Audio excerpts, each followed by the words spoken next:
Are we on? Hi, everybody. So I've got some bad news. Our friend and local guitar hero, Joey Molland, passed away. And by now you guys have probably all heard it. Joey Molland was attached to the Beatles in very many ways. And he lived in town here in Minneapolis and was a frequent customer and played around town, sat in on jams, was very much a local musician at the same time being an international star. So I've got a story for you about this that I'm going to share with you.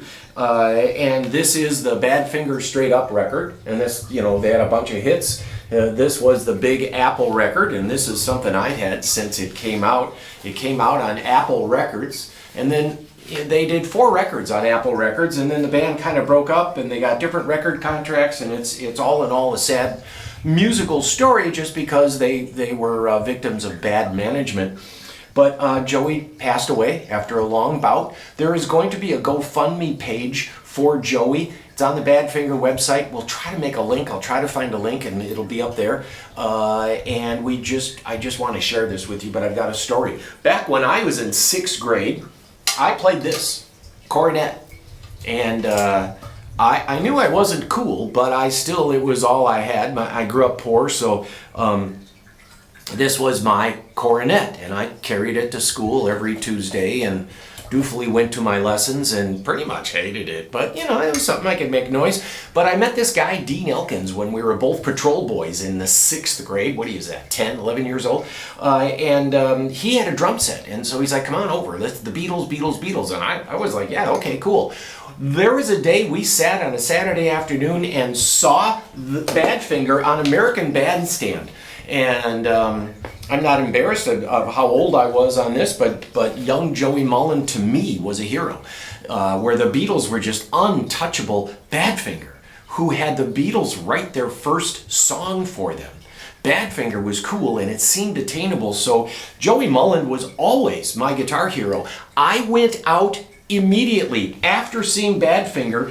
Within 48 hours, I bought a guitar that looks exactly like this copper-colored single cutaway. For all I knew, it was a Les Paul. It's a Supro-made item, and then I started playing guitar, and here we are now. I'm Willie's American Guitars. We are known all over the world, and I've had a chance to play on stage with guys like Joey Molland.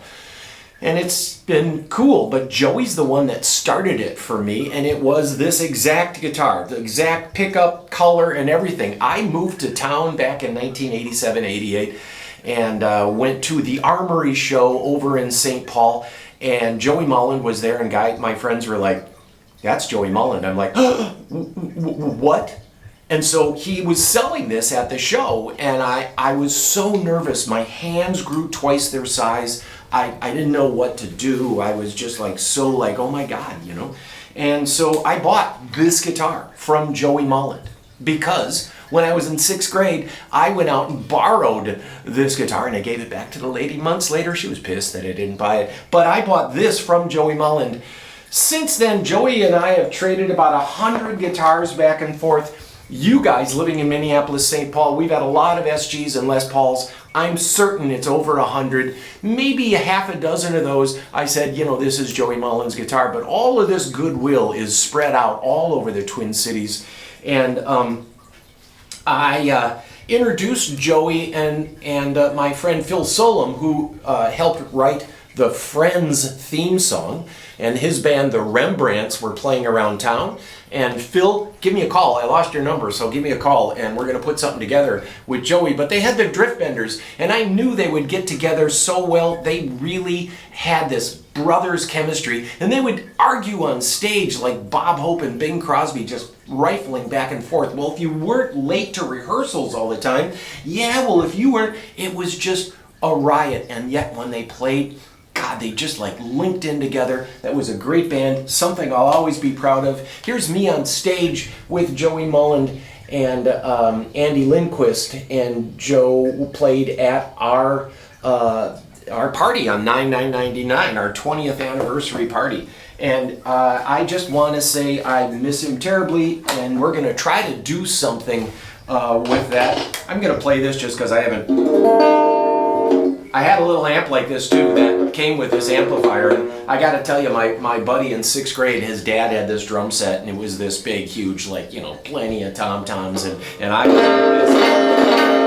tuned it pretty much like that too, because I sucked, as we all do when we first start playing guitar. So, you know, Badfinger started out as the Ivies. That was the first name of their band, and then a little known fact is that the Beatles were going to call With a Little Help from My Friends, that song, they were going to call it the Badfinger Boogie. And that was its working title until they did call it With a Little Help of My Friends. And the guys, Badfinger, picked up and took that name, right? And hanging around with Joey, we've all heard a lot of stories. Joey was on George Harrison's All Things Must Pass record. They left and all went to do the concert for Bangladesh, which is a big film, and they just got up and walked out, and Joey said he was wearing a white sport coat, and in walks George Harrison also with a white sport coat, and he immediately took it back and threw it, but you can see him on stage on that concert playing with Peter Ham, the tall guy here, the main singer. I've always loved Joey's stuff, the stuff he's written. And then he also told me a story about John Lennon, that he recorded with John Lennon. He said Leon Russell and him, John Lennon was fire, Leon Russell was ice, and he kind of described this relationship that would they'd calm each other out, they'd push each other, and he worked with a lot of cats that we know, and he was always respected. I introduced him to Pete Townsend, and Pete came out of his dressing room and it was like, Joey! And gave him this big hug, and he was respected and idolized everywhere. And he passed away March 1st. He was born in June 25th.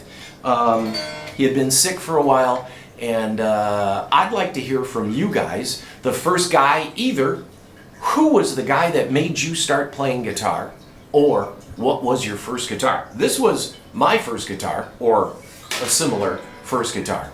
But who was the guy that really made you go? Joey Molland was mine. He had just passed away, and I'll miss him terribly. There's more on this later, but I just wanted to share this with you, and we all miss him terribly. He was such a fun guy to hang out with, and we have condolences to the whole family. And all the friends, Randy Anderson, the two boys, Mary, for all you guys and all you fans, this is sad news, and we're happy to hear from all of you, okay?